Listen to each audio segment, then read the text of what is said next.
हम स्कूलों में जाके बच्चों को ये पढ़ाएंगे कि बीजेपी को कभी वोट नहीं देना, बीजेपी सरकार रोजगार के खिलाफ है, बीजेपी सरकार हमारा बहुत से बर्बाद कर रही है, इसलिए बीजेपी सरकार को जड़ से उखाड़ फेंको। ये सरकार हमको नहीं चाहिए जो सरकार हमारे पर तानाशाही करती है और हमारे युवाओं का बहुत बर्बाद करती है।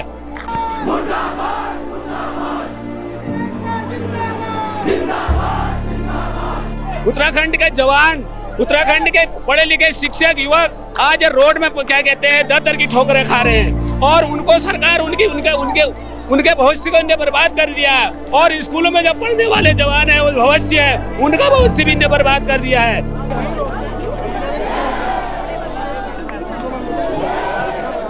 उधर को चलेंगे भाई, उधर को। जो सरकार अपने देश के हित, अपने राज्य का हित न कर सके वो सरकार बिल्कुल बदलनी पड़ेगी हमको, क्योंकि लोकतंत्र है। लोकतंत्र में जनता जो चाहेगी वो होगा, लोकतंत्र में नेता जो चाहेगा वो नहीं होगा।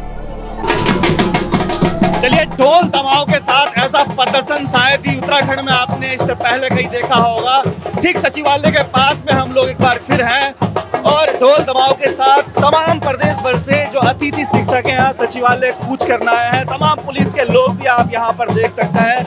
लंबे समय से अतिथि शिक्षक निदेशालय ननूर खेड़ा में वहाँ पर धरना प्रदर्शन कर रहे थे तमाम विभिन्न मांगों के साथ। आप ये देखिएगा, ढोल दमाओं के साथ साथ जो तमाम प्रदेश भर से अतिथि शिक्षक हैं वो लोग हैं वो यहाँ पर आए हैं और फिलहाल यहाँ पर सचिवालय कूच से लेकर और मुख्यमंत्री आवास कूच अब देखते हैं क्या कुछ रहता है, क्योंकि अभी हमने उत्तर प्रदेश में भी देखा था कि कल ही वहाँ पर अतिथि शिक्षकों ने एक बड़ा कूच वहाँ पर किया था। क्या कुछ मांगे सर, क्या कुछ मांगे हैं? आज तमाम ननूर खेड़े में बैठे हुए थे और उसके बाद आज यहाँ पर मुख्यमंत्री आवास कूच के लिए निकले हैं। सर, लगातार 9 साल से हम कार्य कर रहे हैं और अति दुर्गम क्षेत्रों में, और हमारे सभी शिक्षकों का लगभग 100% रिजल्ट रहा है लगातार। और एक बात बताइए, हमारे खुद के बच्चों का भविष्य नहीं है। एक बंदा इन 9 सालों में 14 से 15 स्कूल बदल चुका है। एक सालों में 14 से 15 स्कूल, एक साल में 2 से 3 स्कूल बदले जाते हैं और 9 सालों में 15 से 18 स्कूल बदल चुके हैं कई लोग। क्या है मांग क्या है जिन मांगों को लेकर आज मुख्यमंत्री आवास कूच करने रंजीत भाई साहब आए हैं? जी देखो, हमारी मांग पहले से सुनियोजित है। हमने पहले 2 साल पहले से जो है सरकार के साथ कितनी बार की मुलाकातें, दौरा मीटिंग हुई है। हमारी एक ही मांग है कि हम 9 साल से दुर्गम और अति दुर्गम विद्यालयों में जो है अपनी सेवाएं दे रहे हैं, वहाँ के बच्चों को शिक्षा दीक्षा अच्छे से दे रहे हैं, तो हमारा भविष्य सुरक्षित करें। हम जिस पद पर अभी बने हैं, हमारे उस पद को अभी भी सरकार ने जो है सुरक्षित नहीं किया हुआ है।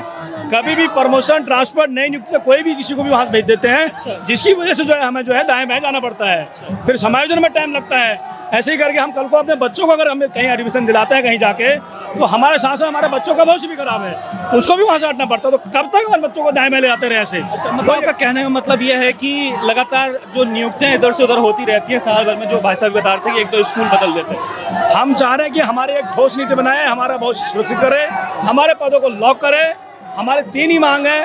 हमारी सैलरी बढ़ोतरी 40,000 को जब प्रस्ताव किया हुआ है, अभी कितनी मिलती है? तकरीबन 25,000 मिलती है। सभी को एक समान मिलती है? अलग-अलग सभी को एक समान मिलती है। और हमारा जो मेन मुद्दा है वो व्यायाम शिक्षकों का है, जो पिछले 1.5 साल से बाहर हैं। उसके समायोजन का हमने कितनी बार बोल दिया कि रमसा के विद्यालयों में बच्चे पढ़ते हैं, वहाँ के बच्चों को उदयमान में महाकुंभ में मौका नहीं मिल पाता, क्योंकि वहाँ टीचर नहीं होता फिजिकल का, व्यायाम का। तो हम चाहते हैं कि हमारा छोटे हुए छात्रों के जो है वहाँ समायोजन किया जाए, जिससे जो है वो सभी आनंद हो जाए और सब अपनी सेवाएं देने लगे। 25,000 तो बहुत कम है। गुजारा किस प्रकार से हो पाता है कि भाई 25,000 में इधर उधर भाग रहे हैं? 12 की 12 महीने की तनख्वाह मिलती है? वैसे 12 की 12 नहीं मिलती। कई जगहों पर अभी भी समस्या है कि जनवरी और जून माह के वेतन मैं वही देख रहा था कि कई जिलों ने तो दे दिया है, कई जिलों ने नहीं दिया है। जनवरी और जून के महीने में कई सीओ और कई बीओ ने जो है इसमें अड़ंगा लगाया हुआ है। कभी ये कुछ कहते हैं, कभी ये कुछ कहते हैं, जो कि स्पष्ट निर्देश है उसमें लिखा है कि कार्य अवधि में सभी कार्य अवधि में है।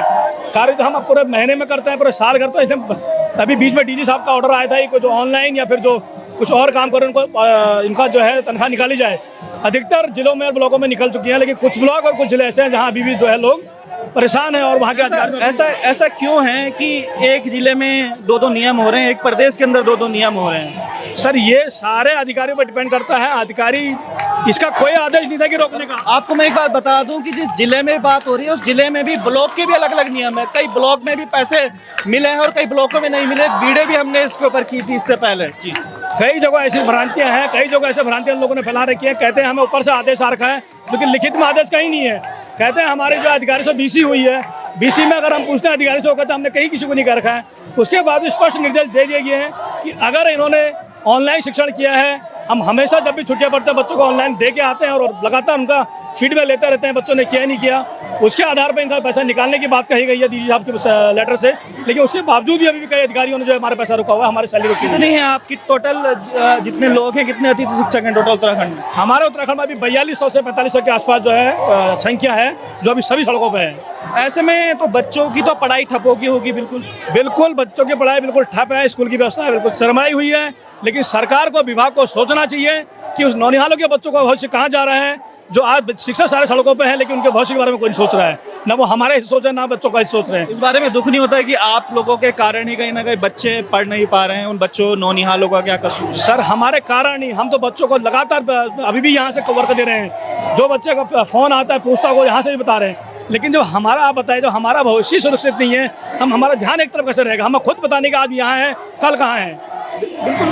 उत्तराखंड में ये लगा लीजिए कि पूरे शिक्षा जगत में प्राइवेटाइजेशन की अगर शिक्षा की बात करें तो उत्तराखंड में देहरादून का बहुत बड़ा नाम है कि बड़े बड़े प्रधानमंत्री के बच्चे यहाँ पर पढ़ के गए हैं। लेकिन जो यहाँ के मूल निवासी हैं, जो मूल निवासियों के बच्चे हैं, उनका भविष्य आप देखिएगा तकरीबन 4500 अतिथि शिक्षक है और सारे के सारे आज यहाँ पर ये देखिएगा मुख्यमंत्री आवास कूच यहाँ पर कर रहे हैं। और अब खुद सोचिएगा कि उनका जो उनको शिक्षा मिलनी चाहिए थी वो कैसे मिलेंगी, जब खुद शिक्षक धरना प्रदर्शन यहाँ पर करेंगे, उनकी मांगे नहीं मानी जाएंगी, जो खुद उनका हक हकूक है उनको नहीं मिल पाएगा। तो जो बच्चे सुदूर पहाड़ों में जहाँ मुश्किल से मुश्किल एक आध टीचर मिल पाते हैं, वो भी अतिथि शिक्षक, तो सोचेगा उनका पढ़ाई का स्तर किस प्रकार से होगा। एक भाई साहब और हैं साथ में, कहाँ से आए हैं आप? मैं बागेश्वर डिस्ट्रिक्ट से आया हूँ। बागेश्वर तो बड़ा लास्ट में पड़ता है जी, बहुत दूर पड़ता है, 3 से 4-5 किलोमीटर दूर पड़ता है।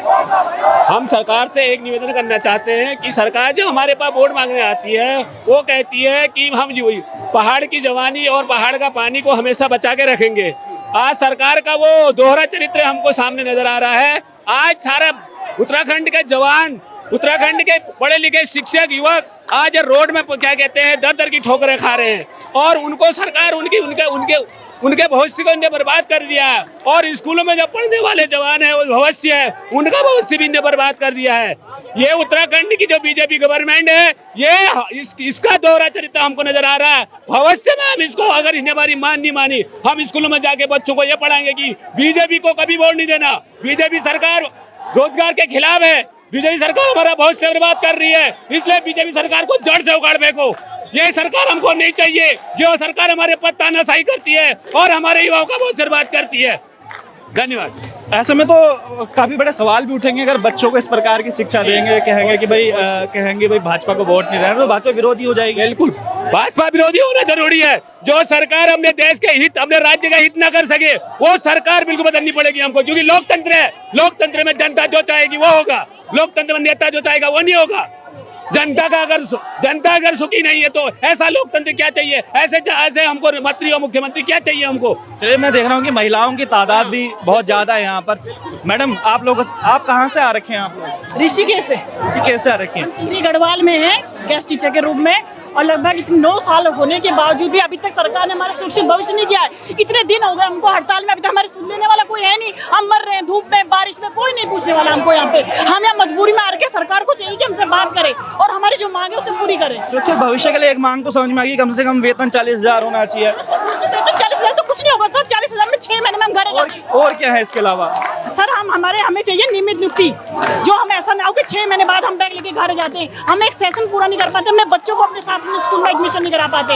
हम इतनी मजबूरी में होके यहाँ पे आए हैं। लेकिन वो तो खाली सीट मानते हैं उसको भी, जहाँ पे अतिथि शिक्षक रिक्त पद मानते हैं, वही हमारी सबसे बड़ी मजबूरी है। हम चाहते हैं हमारे पदों को रिक्त ना माना जाए, हम जहाँ रहे हमारे सुरक्षित भविष्य में हम नौकरी करें और सुरक्षित अपने बच्चों के साथ साथ अपने स्कूल के बच्चों का भविष्य भी सुरक्षित बनाए।